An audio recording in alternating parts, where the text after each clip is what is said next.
السلام عليكم ورحمة الله وبركاته. ازيكم حبايبي يا غاليين؟ عاملين ايه؟ يا رب تكونوا بخير.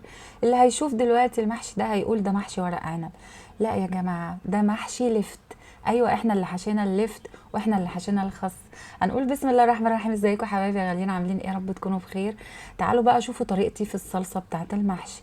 بحط زيت وسمنة بلدي وبنزل على طول بشفشقين طماطم، وبعد كده بنزل بخمس ست بصلات مفرومين في الكبة وعليهم ملح، وبعد كده بفرم مكعب مرقه كده وبسيبها بقى مع نفسها تتاخد وتدي كده براحتها عشان صحتها لغايه ما تستوي والزيت بتاعها يطلع على الوش. لما الزيت بتاعها يطلع على الوش اعرفي على طول ان هي كده استوت وبقت تمام.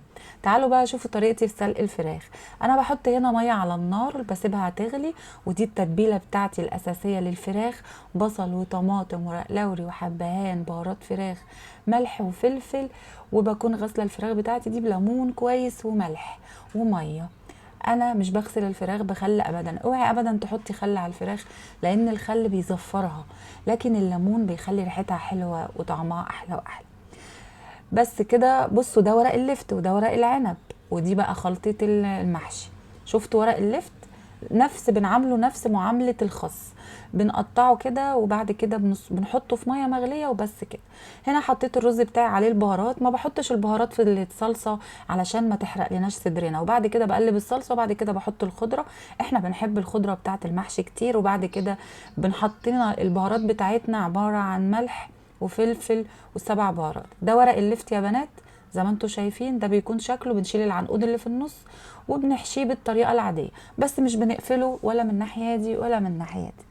واللي كل محشي اللفت يقول لي في التعليقات، واللي بيحشي اللفت والخس زينا هنقول له يا عمنا.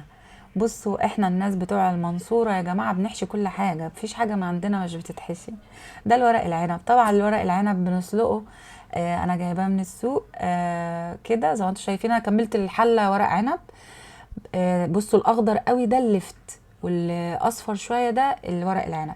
وبعمل بقى مكعب مرقه بفرمه كده على الوش، وبعد كده بزود الشوربه قبل المحشيه وبحط الطبق وبولع عليه بعد ما بيغلي خالص ويخلص.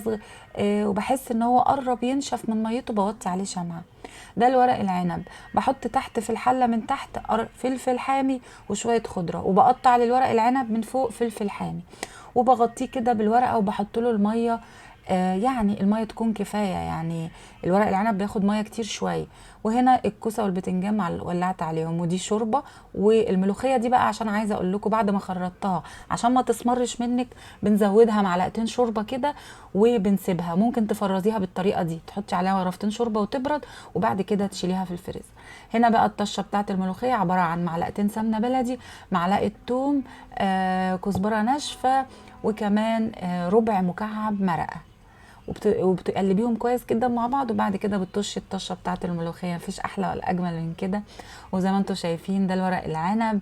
يعني حاجه كده. ورق اللفت ده يا جماعه طعمه خطير جدا، لو دقتيه مش هتبطلي تعمليه. حلو قوي قوي قوي، جربوه بجد تحفه.